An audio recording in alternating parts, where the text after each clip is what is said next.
Ce jeudi 23 mars, Frédéric Michalak, vous publiez sur l'indépendant.fr un reportage de retour de Catalogne, du lac de Sau, où vous êtes allé avec un droniste pour faire des images et prendre un petit peu le pouls.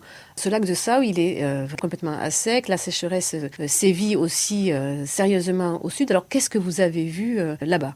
J'ai vu à Sceaux un symbole en fait de la sécheresse qui sévit effectivement en Espagne et en Catalogne depuis un petit peu plus longtemps qu'en France.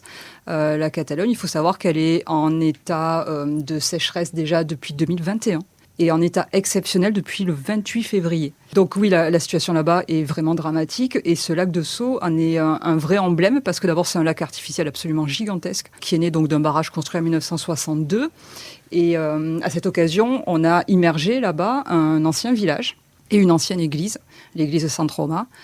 Et il se trouve que l'église San Roma est devenue une attraction pour les touristes et pour les estivants des alentours parce que généralement on voit que le haut de son clocher qui dépasse de l'eau. Désormais malheureusement on voit l'église tout entière, c'est-à-dire qu'on peut marcher au fond de l'eau, ce qui n'était pas arrivé depuis probablement une 60aine d'années. Alors question touristique, j'imagine que ça attire de nouveaux curieux de notre genre. Tout ce qui est en revanche activité nautique doit être complètement impossible maintenant là-bas.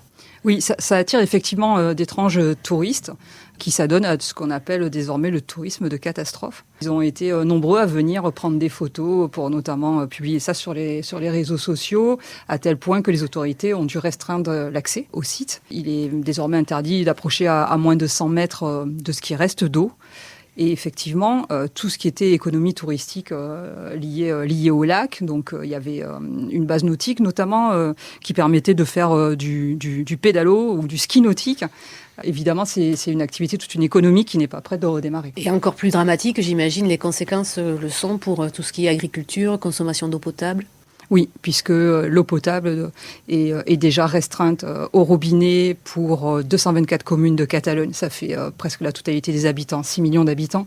Et ça ne va pas aller en s'améliorant. Et effectivement, pour l'agriculture, il ne reste plus désormais que du goutte à goutte pour essayer de sauver les arbres. Frédéric, merci. C'est un reportage donc à retrouver sur l'indépendant.fr dès ce jeudi 23 mars et dans l'Indépendant en page Eurorégion pour l'édition de vendredi donc 24 mars.